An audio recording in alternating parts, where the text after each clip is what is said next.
encore nous retrouver en ces dimanches.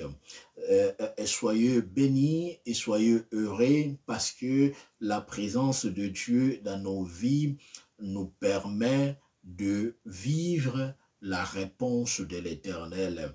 Par la grâce du Seigneur, nous allons tout simplement rendre encore une fois de plus honneur, gloire à notre Dieu parce qu'il nous a permis de nous réveiller, il nous a permis d'avoir le souffle de vie, il nous a permis d'être ce que nous sommes. Bien-aimés, nous ne pouvons pas avoir beaucoup d'argent, mais nous avons le souffle de vie. Nous ne pourrions même pas avoir beaucoup de richesses, mais nous avons une richesse éternelle qui est la personne de Jésus. C'est pour cela la Bible nous dit, à quoi sert de gagner le monde si on perd son âme? Bien-aimé, l'âme est tellement importante dans notre vie. Nous pouvons avoir tout, mais si nous ne sommes pas en vie, bien aimé, toutes nos richesses restera pour le besoin des autres. Les efforts que nous pourrions fournir ou les efforts que nous avions fournis pour l'obtenir, un jour ça restera pour les autres.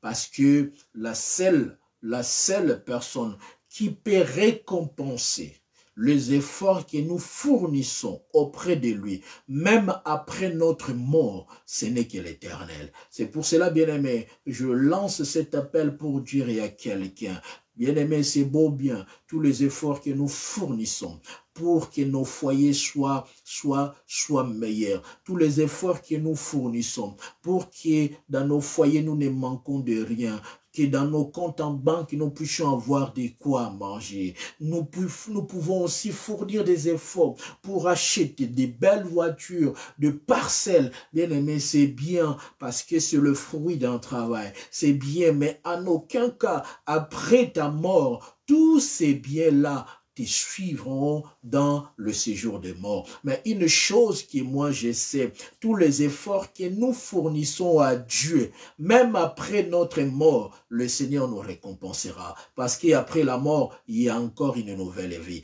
Il y a encore une autre vie. Après la mort, ce n'est pas la fin, mais après la mort, c'est le début d'une nouvelle vie. C'est pour cela, bien-aimé, il est temps pour nous de donner notre vie à Jésus. Il est temps pour nous de nous confier totalement à l'Éternel.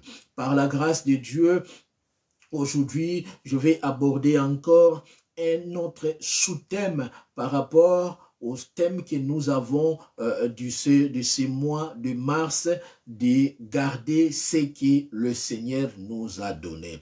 Durant ces mois de mars, bien aimé, le Seigneur est en train de nous parler de garder ce que Dieu nous a donné. Bien aimé, Dieu ne peut pas nous donner beaucoup, Dieu aussi ne peut pas nous donner moins, mais tout ce que Dieu nous donne, que ce soit peu, que ce soit beaucoup, que ce soit grand, bien aimé, nous devons les garder. Parce que tout ce que Dieu nous donne a une grande importance dans nos vies.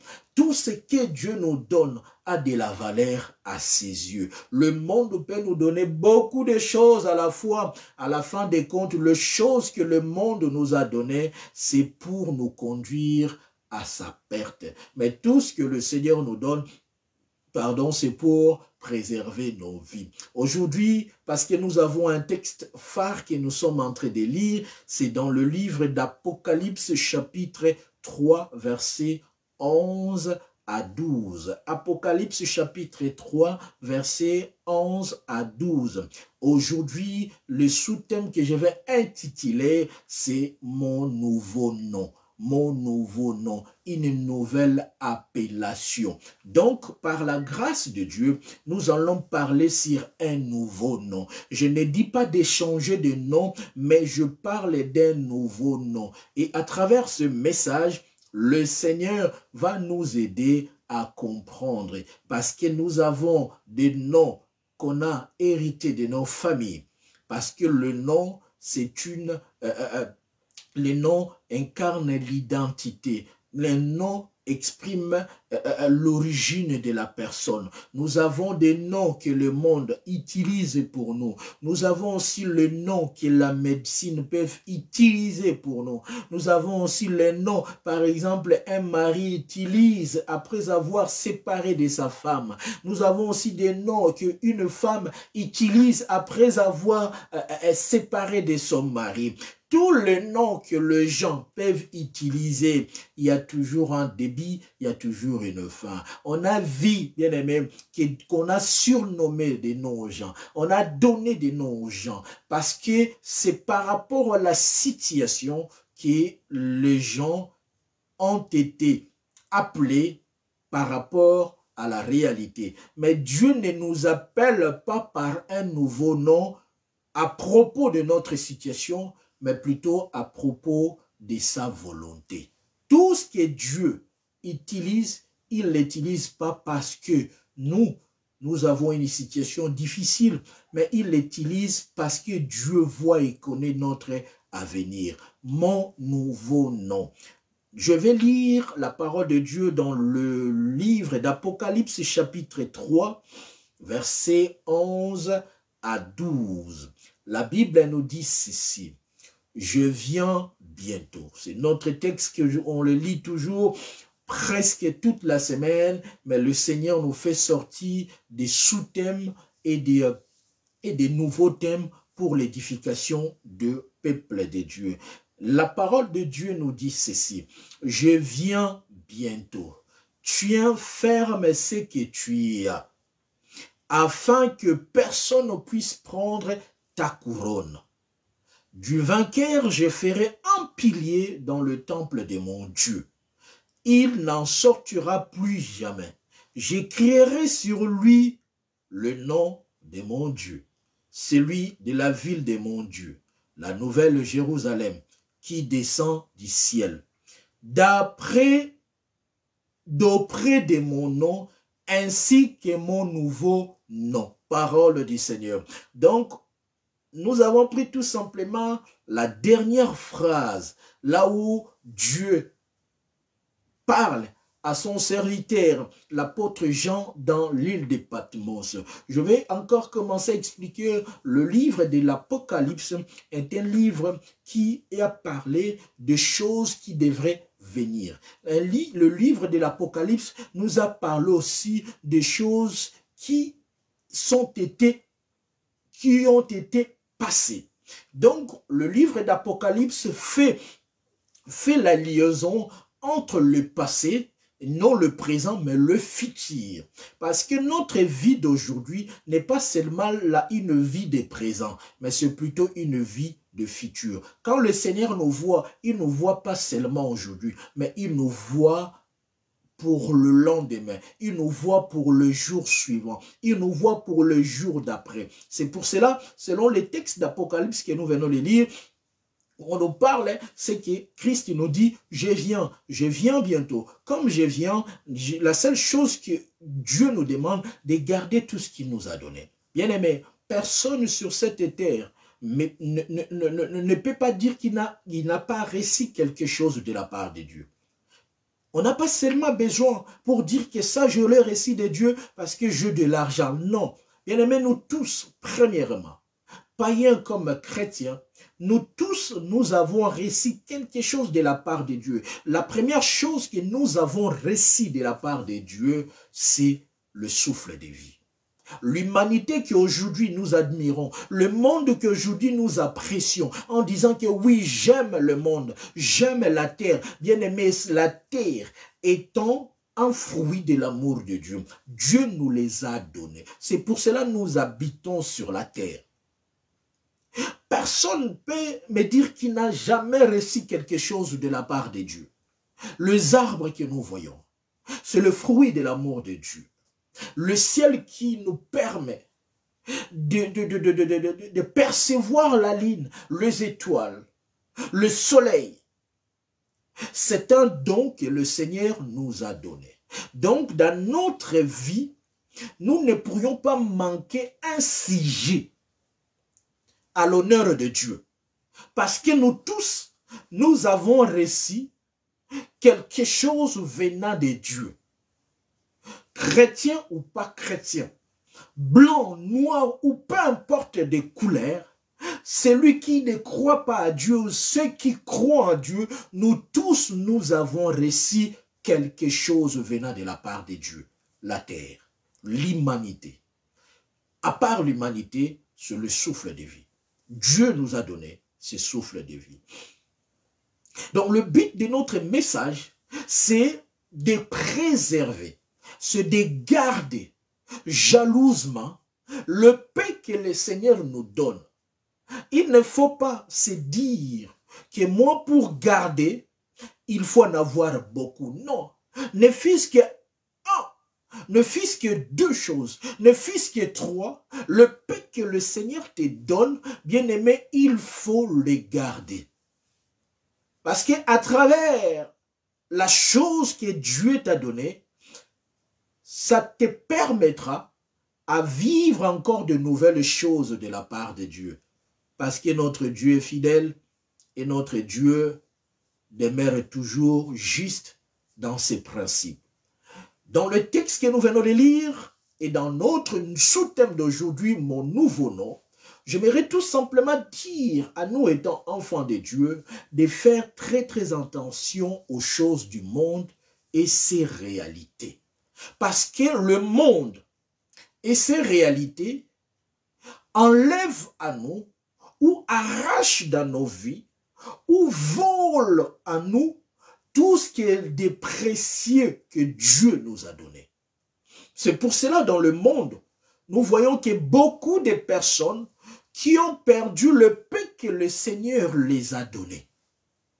J'aimerais tout simplement dire à quelqu'un que nous devons être prudents, attentifs, faire très attention aux choses du monde. Pourquoi? Parce que la réalité du monde, quand je parle de la réalité du monde, je vois tout ce qui se passe, de bon comme de mauvais, sur la terre. La réalité du monde nous empêche, beaucoup d'enfants de Dieu, ou la réalité du monde empêche à beaucoup d'enfants de Dieu de conserver ce que Dieu nous a donné. Dieu t'a donné quelque chose, mais à travers le conseil du monde, tu viens de détruire ce que Dieu t'a donné.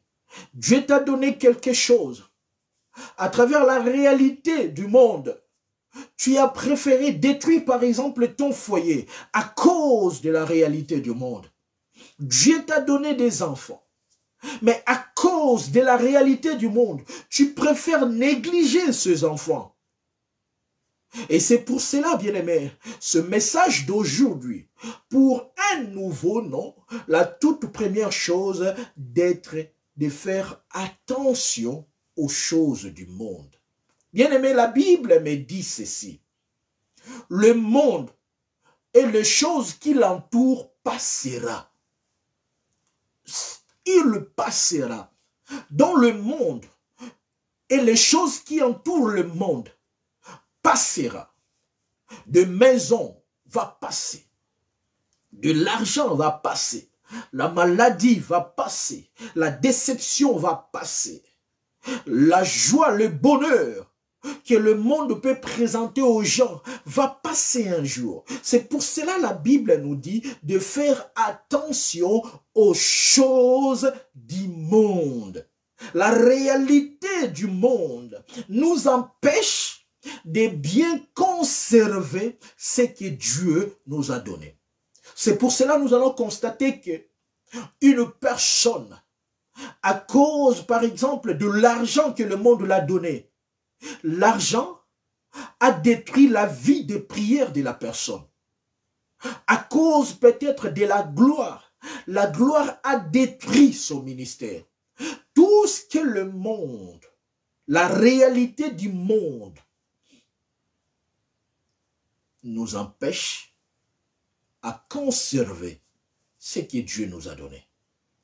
Je vis de gens négliger le don que Dieu leur a donné pour tout simplement aller chercher de l'argent.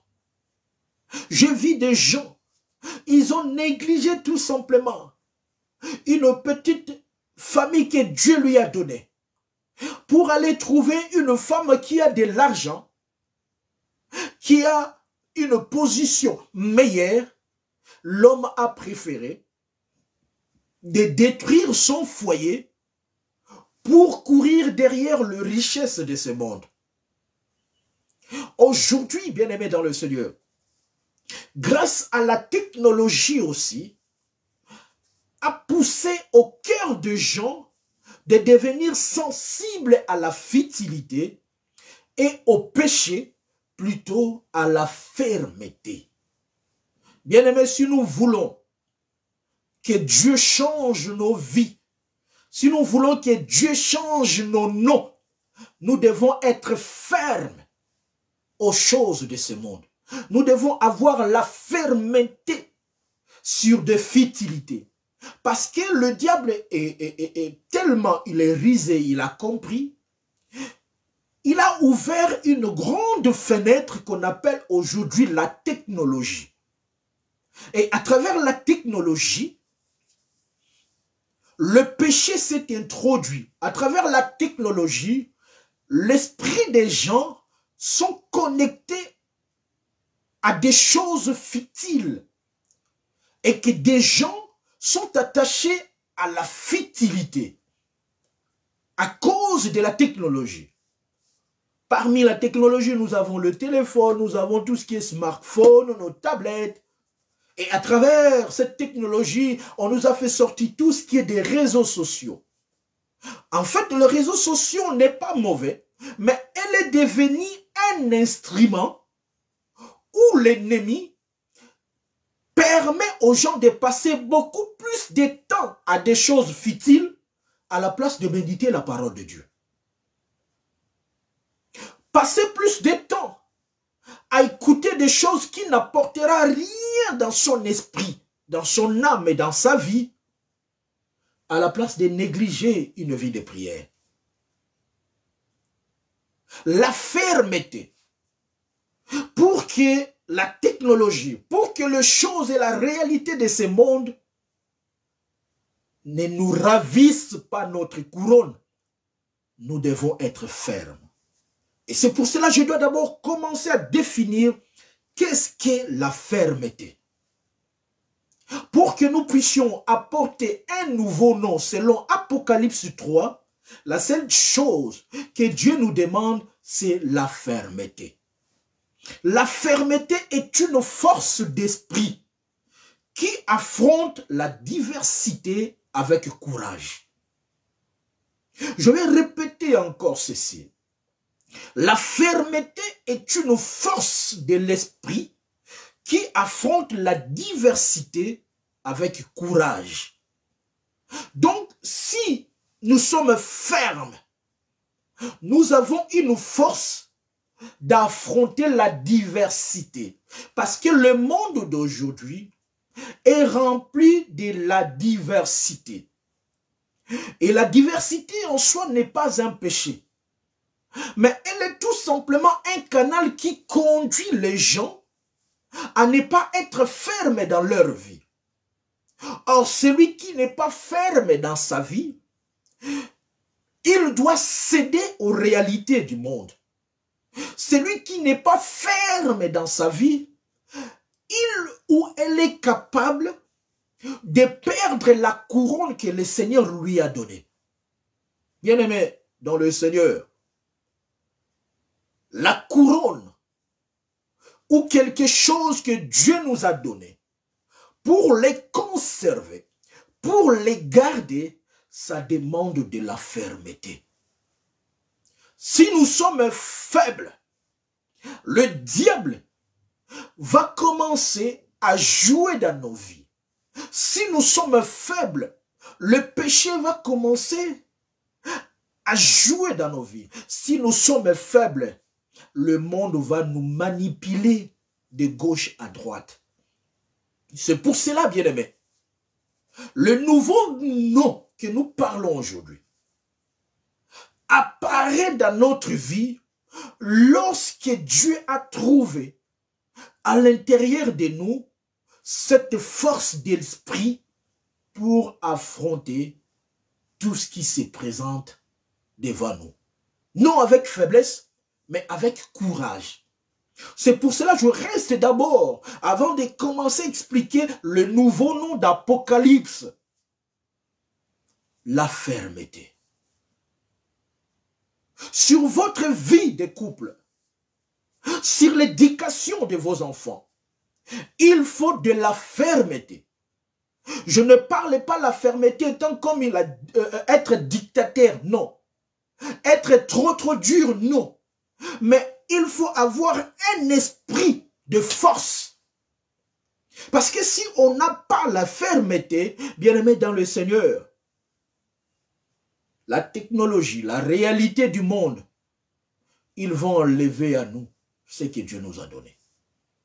Bien aimé, j'ai vu les gens qui n'ont pas la fermeté, la technologie, tout ce qui se passe sur la terre, la réalité du monde, a enlevé la paix d'une personne, d'un parent, d'une mère, d'un papa, à travers le comportement des enfants. Or, les enfants, c'est Dieu qui nous a donné. Le mari, c'est Dieu qui nous a donné. La femme, c'est Dieu qui nous a donné. Mais à l'absence de la fermeté spirituelle, la technologie ou la réalité du monde peut passer aussi dans la vie de ma femme, comme dans la vie de mon mari, comme dans la vie de mes enfants, pour enlever d'abord la paix que j'ai reçue de Dieu, pour enlever le temps de la méditation que j'ai reçu de Dieu, pour enlever ma joie de servir Dieu. Bien aimé, lorsque par exemple dans la maison, tout ne va pas très bien, bien aimé, ton esprit va être tourmenté. Lorsque ton mari, ta femme et tes enfants ne vont pas bien, même si tu te lèves, nous prêcher la parole de Dieu, parler, mais à l'intérieur de toi, il y a quelque chose que le diable est en train d'enlever. C'est la paix, la tranquillité. C'est pour cela qu'il est temps, avant que la technologie, le péché, enlève à nous tout ce que nous avons reçu de Dieu, bien aimés, nous devons être fermes face au diable. La fermeté appelle à la résistance. C'est pour cela, quelque part, le Fils de l'homme, il a dit, dans sa parole, résistez au diable, et il fuira loin de nous. Le diable n'aime pas des personnes qui sont fermes. Aujourd'hui, il peut venir te présenter la serre. Serre, regarde ça. Si tu acceptes de pécher, moi je te donnerai. Si la serre résiste, demain encore il peut changer de méthode. Il trouve encore la résistance. Après-demain encore, il revient. Il trouve encore la fermeté. Au bout d'un moment, le diable va s'éloigner de nous. Pourquoi? Parce qu'il a trouvé de la fermeté. Ça manque de la fermeté. La fermeté fait partie d'une discipline qu'un chrétien est censé de mettre. Bien aimé, si tu ne te disciplines pas, sache-le très bien, tu ne pourras jamais porter un nouveau nom. Celui qui n'a pas la fermeté, cela veut dire que cette personne est faible. Et la personne ne pourra jamais porter un nouveau nom. Or, le nouveau nom vient enlever l'ancien nom. Bien aimés, nous tous, nous avons ou nous avions un ancien nom. Je vais prendre un exemple. Une personne dont dans le quartier, savait que cette personne, elle est stérile.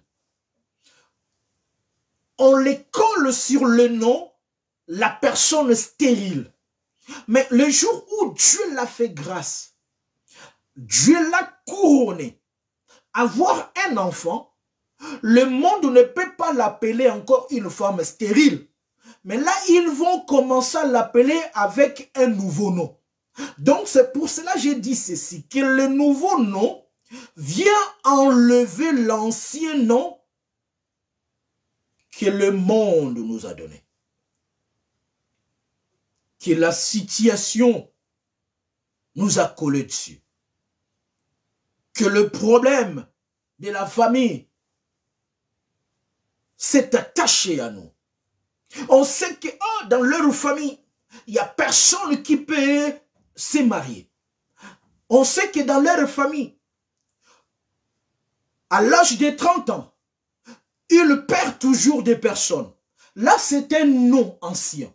Mais le jour où Christ a collé notre nom dans le pilier de son temple, c'est à ce jour-là, il y a une nouvelle appellation.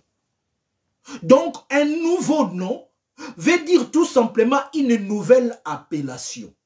Bien-aimé, laisse-moi te dire, lorsqu'on est ferme dans les choses de Dieu, le Seigneur fera de sorte que le monde puisse vous appeler par une nouvelle appellation. Cette nouvelle appellation ne viendra pas du monde, mais cette nouvelle appellation viendra de ce que Dieu t'a donné.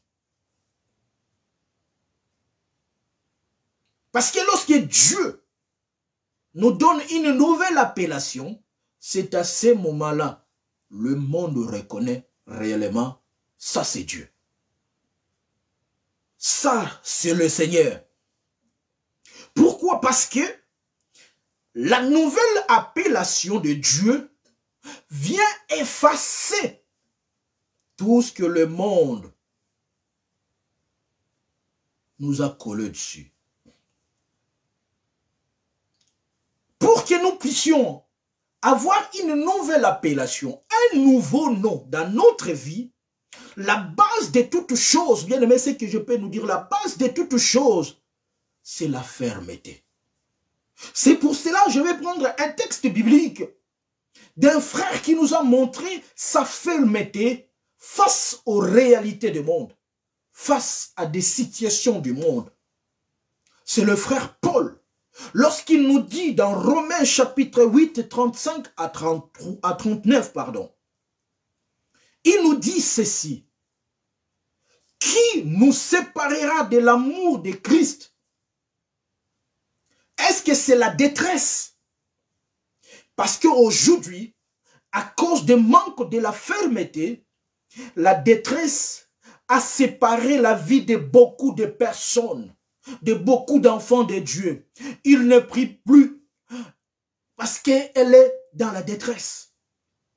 Elle n'est plus prie, parce qu'elle est dans la détresse. Mais le frère Paul nous dit ceci, qu'il n'a rien trouvé sous le soleil, que rien ne peut lui séparer de l'amour de Dieu. Bien-aimé, l'amour de Dieu est un don gratuit que le Seigneur nous a donné. Tout le monde bénéficie de la faveur de Dieu, mais tout le monde ne profite pas de l'amour de Dieu.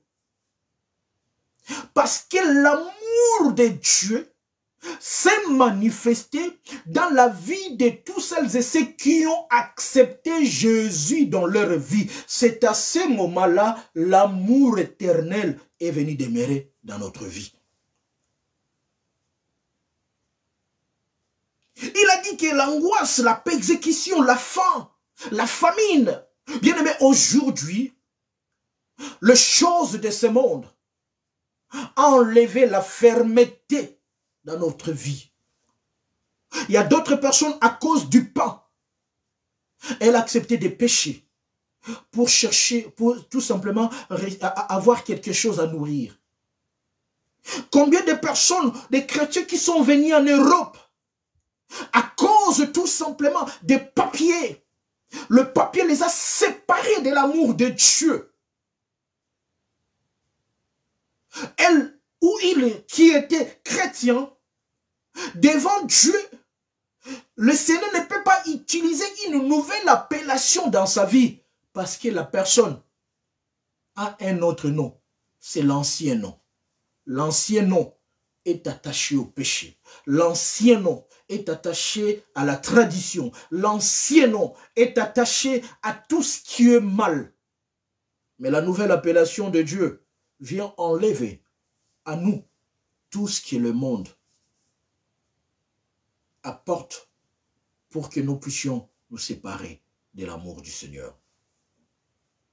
Le nom, en fait, est une identité qui caractérise l'origine de la personne ou d'une chose. À travers le nom, la personne est caractérisée par rapport à ses origines. C'est le fils de Maquies. Automatiquement, on va commencer à se poser la question, est-ce que toi, tu es le fils de Maquies Jean ou de Maquies Albert? Donc, pour nous dire ceci, à travers le nom est une identité qui caractérise l'origine. C'est pour cela que nous allons voir dans la Bible. Il y a beaucoup de personnes, la Bible n'a pas pu citer leur nom. Mais la Bible utilise le nom que les circonstances les a donnés. Je vais prendre un exemple biblique. Par exemple, la femme de perte de sang. Son nom n'est pas la femme de perte de sang. Mais à cause de l'ancien nom qui est collé à sa vie, les gens l'appellent maintenant la femme perte de sang. Mais le jour que cette femme a pris la décision avec fermeté en disant que si je touche, quelque chose va changer.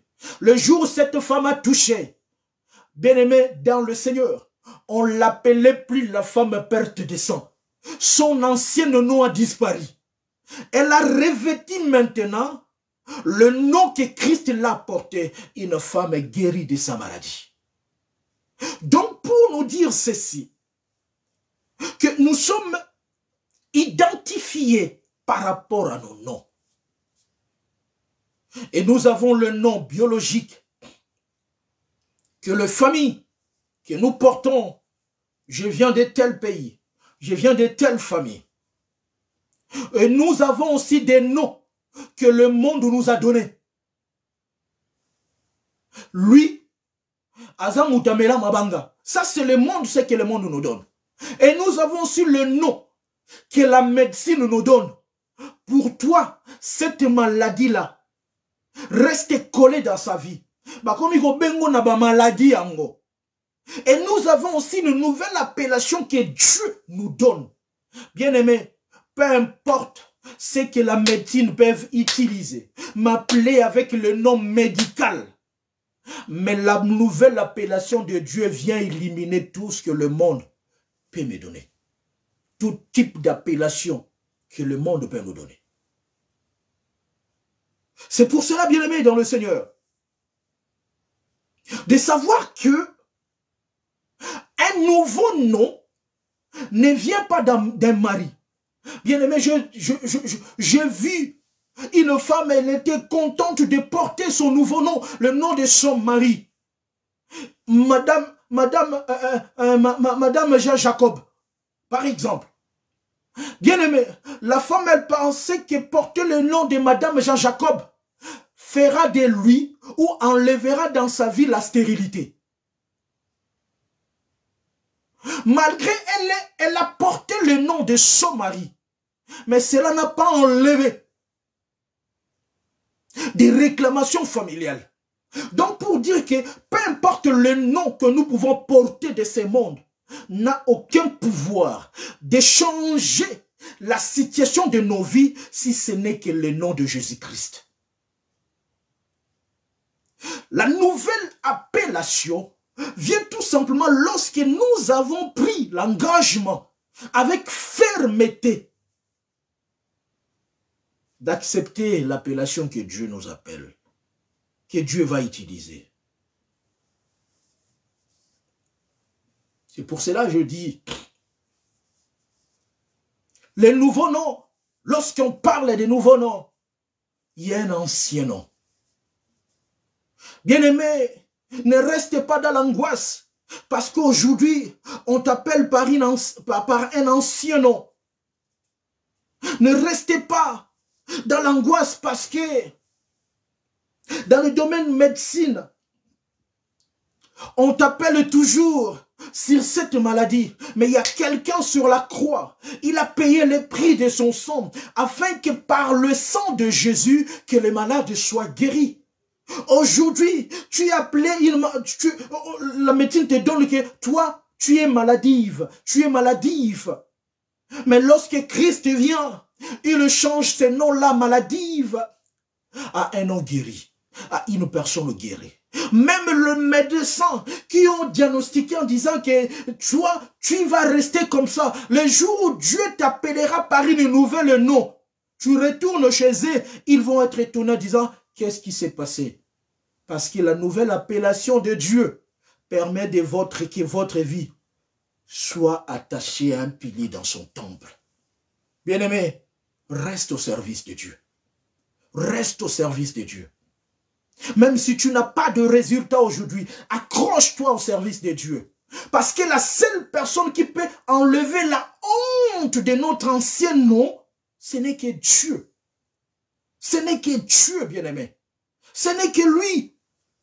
Même si tu donnes ça, tu vas chez un pasteur.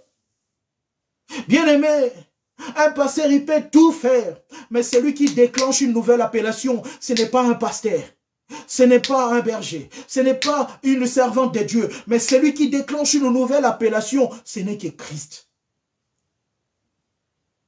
C'est pour cela qu'il a dit, je t'appellerai par un nouveau nom.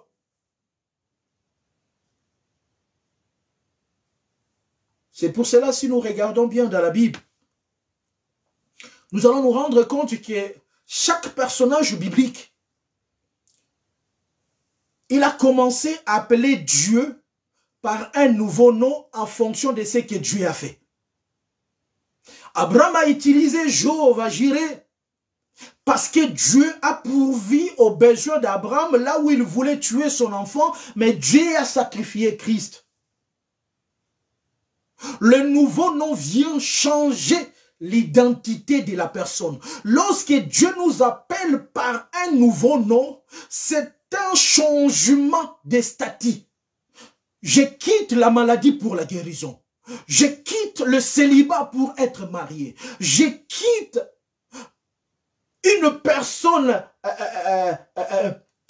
informe et vide. Je deviens forme et je contiens quelque chose. Bien-aimé dans le Seigneur, le frère Jean dans l'île de Patmos, il nous a permis de comprendre que si on garde, parce que celui qui garde quelque chose, il doit être ferme. Pourquoi la Bible nous dit seulement de garder? Parce qu'il y a quelqu'un tout autour de nous, il a besoin d'arracher ce que nous avons. Il a besoin d'arracher ce que Dieu nous a donné. C'est pour cela Paul nous dit, et le bien-aimé Paul nous fait comprendre en disant que lui, il a vu, rien ne peut lui séparer de l'amour de Dieu, ni les angoisses. Ah, papa, aujourd'hui, je ne peux pas prier. Je n'arrive plus à prier parce que je suis angoissé, parce que je suis tourmenté par des problèmes. Le problème me fragilise. Bien-aimé, si tu n'es pas ferme face à l'angoisse, tu ne peux jamais garder ce que Dieu t'a donné. Si tu es fragile face aux difficultés de la vie, toi seulement, dès que tu as une mauvaise nouvelle, tu es abattu, tu ne pries plus, tu commences à poser des questions à Dieu. Dieu, est-ce que tu m'aimes? Dieu, est-ce que tu entends mes prières? Bien-aimé, ce sont des attitudes des personnes fragiles. Une personne ferme, il doit rester toujours ferme dans ses convictions. Il doit dire que même si je paille aujourd'hui, même si je le paille à l'instant même, mais je sais, comme le frère Job, mon Rédempteur est vivant. Quand il se révèle, il me donnera une nouvelle appellation. Un nouveau nom. La seule chose que nous cherchons aujourd'hui, d'être appelés par un nouveau nom. Ces noms-là ne viennent pas d'un homme. Ces noms-là ne peuvent jamais venir d'une église, d'un pasteur. Mais ces noms-là viendra de Jésus. Viendra de Jésus. Il y en a d'autres qui ont pensé, j'ai changé de nom. Oui, parce que j'étais chômeur. Là, maintenant, je commence à travailler. On pense que le travail peut tout résoudre dans notre vie. Bien aimé, non. J'étais sans abri. Maintenant, j'ai un toit. Ils pensent que non, le fait d'avoir un toit, ça peut tout changer. Bien aimé, non. Laisse-moi nous dire, bien-aimé, la nouvelle appellation de Dieu vient tout simplement effacer ce que le monde nous a collé comme étiquette, comme nom. Et dans leur famille, regarde, ils sont toujours comme ça. Dans leur famille, personne ne peut avancer. Dans leur famille, il n'y a rien de bon. Bien-aimé, le jour où Christ a pris ta vie, il a placé dans son temple comme un pilier. C'est à ce moment-là, Christ change ton appellation. Christ change ton nom. Christ change le nouveau nom. Le nouveau nom. C'est pour cela que je dirais ceci. Le nom par lequel Dieu nous appelle n'est pas celui que les hommes t'appellent. Le nouveau nom que l'Éternel nous donne vient changer. Non seulement changer, enlève tout type de nom que le monde nous a donné. Que le monde nous a donné.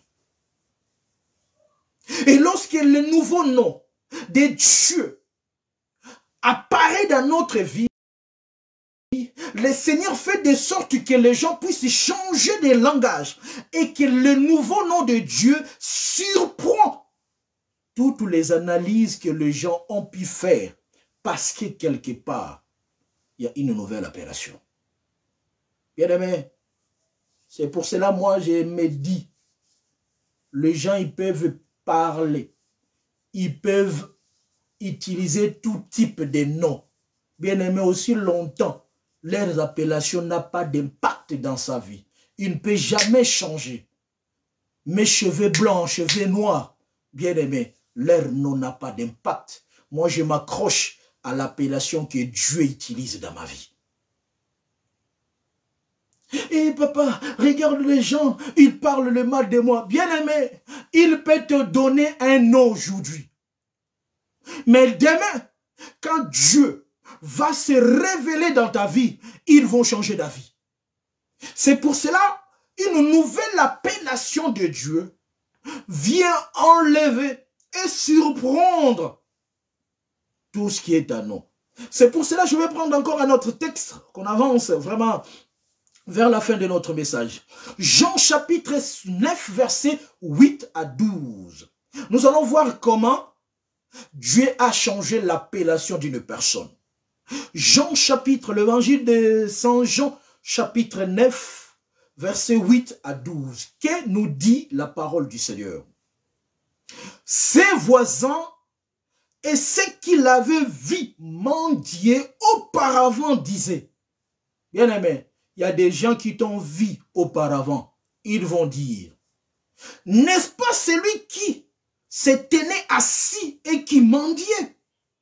Les uns disaient, celui, et d'autres disaient, non, mais il lui ressemble. Mais, lui affirme, c'est bien moi. Bien aimé, lorsque Dieu change d'appellation de la personne, il y a d'autres qui vont poser la question, est-ce que c'est elle ou c'est pas elle? Je pense que cette personne lui ressemble. Non, bien aimé, c'est toi. Parce que la nouvelle appellation de Dieu change le langage des gens et surprend les gens. Et dans le 10e, il dit, donc, comment donc tes yeux ont-ils été ouverts? Il lui répondit, l'aveugle, l'homme qu'on appelle Jésus a fait de la boue, l'a appliqué sur mes yeux, m'a dit, va au bassin des Siloé et lave-toi. Je suis donc y allé, je me suis lavé, je puis voir. Il lui dit, où est cet homme? Il répondit, je ne sais pas. Bien-aimé, je vais dire à quelqu'un, la situation que tu as ne restera pas toujours telle qu'elle est. Parce que Dieu qui change la situation est capable de te donner une nouvelle appellation. Est capable de te donner un nouveau nom. Et le nom que Dieu va te donner va surprendre les gens. Et le nouveau nom que Dieu va te donner va changer le langage des gens. Et ce qui va pousser encore les gens à se poser la question en disant, est-ce que c'est lui? Parce que les gens savaient tout simplement que c'est un mendiant. La Bible n'a même pas énuméré son nom. C'est un mendiant. Ah, elle, c'est une maladive. Ah, lui, une famille de sorciers. Ah, lui, il n'y a rien qui avance. Bien aimé, parce que cet homme a porté un ancien nom. L'ancien nom de cet homme, c'était un homme mendiant. Lui, il mendiait. Parce qu'il n'avait rien. Il n'avait pas de l'argent.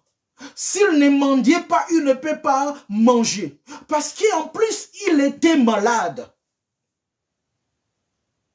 Lorsque je parle de mendiant et je parle d'être aveugle, ça nous fait tout simplement voir une personne handicap.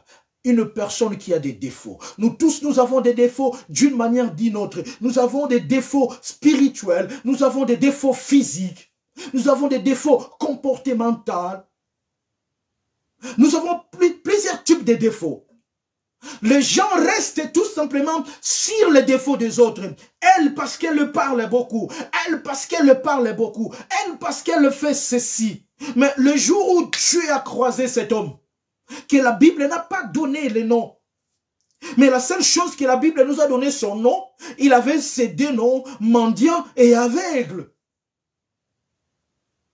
Les gens qui l'ont vu auparavant étaient étonnés de le voir au présent. Les gens qui t'ont vu hier, les gens aussi qui t'ont vu aujourd'hui, Dieu est capable de faire quelque chose après cette prédication. Lorsqu'ils vont te voir, ils vont se poser des questions. Est-ce que c'est lui? Est-ce que c'est elle? Ou ce n'est pas elle? Mais c'est elle. Pourquoi Dieu a utilisé une nouvelle appellation? Bien-aimé, pour chercher, pardon, pour être appelé par un nouveau nom, la seule chose que nous devons retenir dans notre message, c'est la fermeté. Parce que le diable peut bouger ta vie.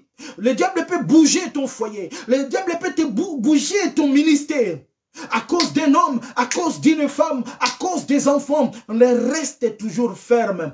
Parce qu'il arrivera un moment, Dieu changera ta situation. Et Dieu te donnera un nouveau nom. Un nom ou dont personne est capable de te le donner. Un nom où, lorsque les gens te voient, ils vont trouver réellement que ça, c'est la nouvelle appellation de Dieu. C'est pour cela que nous allons nous rendre compte que la nouvelle appellation de Dieu ne marche pas pareil avec l'expression utilisée par les gens. Les gens, lorsqu'ils appellent une personne morte, Christ avec ses nouveaux noms, il dit que la personne dort. Parce que Dieu a tout simplement sa manière d'utiliser les noms, sa manière d'appeler des choses. Le frère Jean nous a dit de garder ce que Dieu t'a donné. Pour garder cette bénédiction, pour garder ta santé, tu dois être ferme. Si tu n'es pas ferme, la beauté que tu as, le joli corps que tu as, peut te donner un ancien nom. Ah! Elle, c'est un homme qu'on utilise toujours dans le Congo, couper les mains. C'est une femme facile. C'est un... Donc, parce que ça manque de la fermeté. Bien aimé, je préfère manquer quelque chose. Je préfère dormir sans rien manger, mais que je reste toujours ferme d'être appelé enfant de Dieu. Je préfère ne pas avoir de l'argent, que je sois toujours appelé enfant de Dieu, que Yerba Lobalanga et Apengwa. Elle a abandonné. Ou il a abandonné. Manque de la fermeté conduit les gens à accepter une vie de facilité. Or, la vie de facilité nous donne un nouveau nom, le péché. Un nouveau nom, le péché. C'est pour cela, bien-aimés dans le Seigneur, nous ne pouvons que nous, étant enfants de Dieu, parce que la fermeté donne le respect et de la valeur. Bien-aimé, tu ne peux ou ne pas avoir un mari, une femme, mais aussi longtemps tu te respectes. Le frère Jean, le sœur X, ils vont te respecter. Tu peux aussi avoir une femme, un mari, mais on sait que tu es la femme de Jean-Pierre. Mais Jean-Pierre, c'est un gigolo. Lorsque tu marches avec lui, les gens ne vont pas te respecter parce que quelque part, ça manque cette fermeté. Et la fermeté, c'est le respect. La fermeté, c'est des consignes de valeur qu'un chrétien doit en avoir. Si nous voulons avoir une nouvelle appellation, si nous voulons que le Dieu d'Israël nous appelle par un nouveau nom, bien-aimé, restez ferme. Restez ferme. S'il s'agit du péché, tu restes ferme. S'il s'agit de tout ce qui est inutile, futilité, bien-aimé, tu restes ferme. Parce qu'aujourd'hui, comme j'ai dit, ce n'est que la technologie et ce n'est que la réalité de ce monde qui fait de sorte que les chrétiens d'aujourd'hui ne sont pas fermes à beaucoup de choses. Et la nouvelle appellation de Dieu tarde. Tarde jusqu'à aujourd'hui. Parce que le jour où Abraham a pris l'initiation, il a pris la décision, de dire que non, il faut là, il est temps que mon frère Lot, mon neveu Lot prend, si tu prends à gauche, moi je prends à droite. C'est à ce jour-là, Dieu a changé l'appellation d'Abraham. Il est devenu Abraham. Lorsqu'on prend la décision dans la fermeté, c'est à ce moment-là, Dieu utilise un nouveau nom. Tu as besoin de voir la gloire de Dieu. Commence à être d'abord ferme sur les choses de ce monde. Tu as besoin de porter un nouveau nom de la part de Dieu. Un nom qui va faire étonner les gens. Un nom qui va changer le comportement des gens. Un nom qui va changer le langage des gens. Un nom qui va surprendre même la médecine. Commence à être ferme à ton Dieu. Être ferme à ton Dieu. C'est pour cela, pour clôturer les messages, Philippiens chapitre 2, versets 9 à 11 nous dit ceci. Philippiens 2, 9 à 11 nous dit, c'est aussi pourquoi Dieu l'a élevé à la plus haute place et lui a donné le nom qui est au-dessus de tous les noms, afin qu'au nom de Jésus, chacun plie les genoux dans le ciel, sur la terre, sous la terre, et que toute langue reconnaisse que Jésus-Christ est le Sauveur à la droite du Père. Le bien-aimé Paul qui nous parle à son épître aux Philippiens, qu'il a reçu un nom au-dessus de tous les noms. Donc nous comprenons que Jésus, lorsqu'il est venu, il avait un nom. Mais le nom de Jésus venu n'était pas ou n'avait pas de la valeur, de l'importance à la nouvelle appellation après la résurrection. Donc, après avoir accomplit sa mission avec fermeté. Parce que Jésus n'a pas cédé face aux Sadducéens. Il n'a pas cédé face au péché. Il n'a pas cédé face aux fidélités. Après avoir accompli sa mission, la Bible nous dit que Dieu l'a donné un nom au-dessus de tous les noms. Bien aimé, le nom de Jésus est au-dessus de tous les noms. Parce que chaque chose sur cette terre a un nom. Chaque maladie a un nom. Chaque arbre a un nom. Chaque poisson a un nom. Toute chose que nous voyons sur la terre a un nom. Chaque problème a un nom. Mais au-dessus de tous ces noms-là, Dieu a donné à Christ un nom sur eux. Donc pour nous dire ceci, lorsque nous avons la fermeté dans les choses de Dieu, le Seigneur nous donnera un nom qui va prendre le dessus sur le problème. Un nom qui va prendre la hauteur sur tout type de noms que la famille nous a collés, que le mari nous a collés, que la femme nous a collés, que le milieu nous a collés, parce que Dieu nous donnera un nom au-dessus de tout. Un nouveau nom.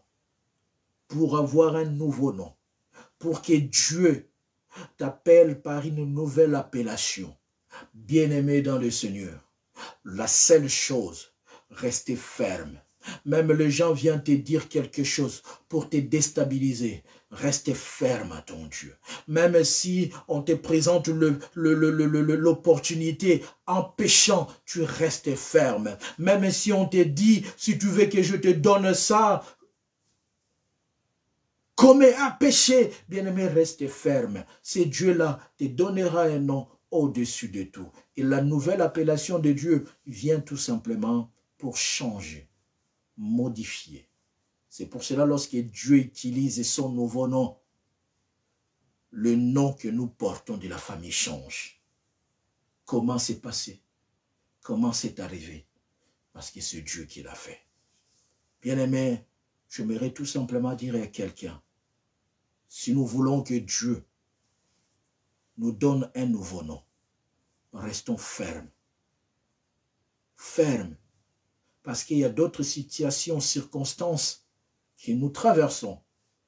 Dieu le sait. Mais à travers cette situation, circonstance, le Seigneur veut sortir un nouveau nom.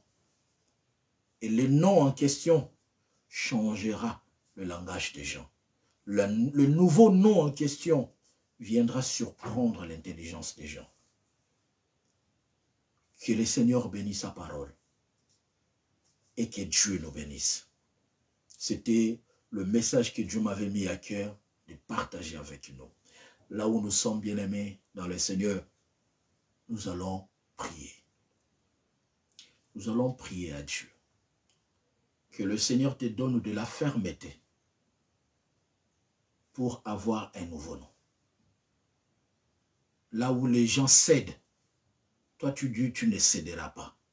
Parce que ça fait longtemps on a cédé, mais ça n'a pas changé notre vie. Ça fait longtemps on a cédé, ça n'a pas modifié notre vie. Mais là, cette fois-ci, la fermeté. Et le Seigneur nous fera grâce. Bien-aimés, nous allons prier à Dieu.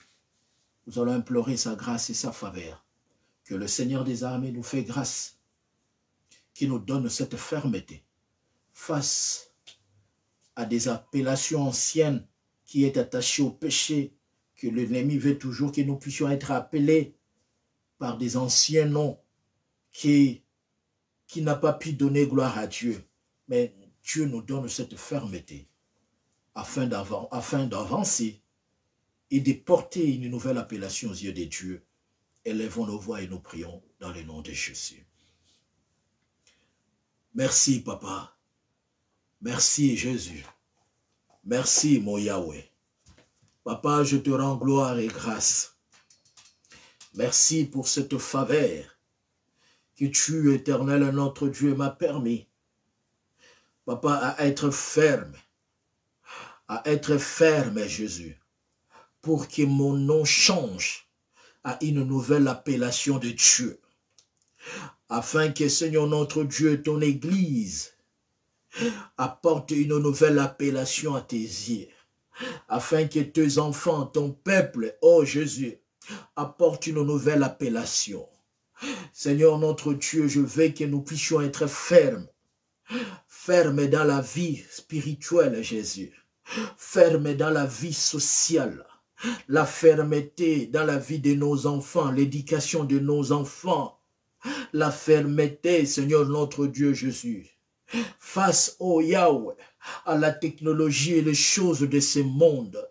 Papa, je t'en supplie, Dieu du ciel. Je t'en supplie, Dieu du ciel. Donne-nous la fermeté. Nous avons besoin de la fermeté.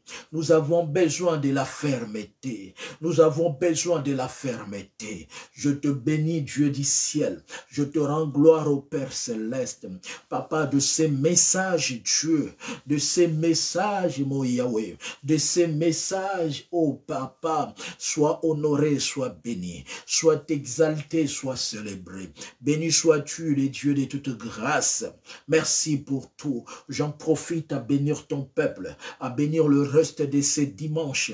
Le Dieu de toute grâce puisse accompagner ton peuple sous la grâce et sous la main puissante de l'Éternel, et fais grâce à ton peuple d'être ferme face, Seigneur notre Dieu, aux situations de ce monde, d'être ferme face au péché, d'être ferme face à la compromission, d'être ferme face à la négligence, Seigneur, afin que nous puissions porter un nouveau nom à l'honneur de Dieu. Béni sois-tu. Le reste, oh Papa, de notre prière de la semaine, de lundi à vendredi, entre tes saintes mains, que ta grâce nous accompagne, que ta grâce se révèle, que ta grâce, Père de gloire éternelle, notre Dieu Jésus, Père de gloire, nous fasse encore du bien. Sois honoré, Jésus. Sois béni, Père céleste.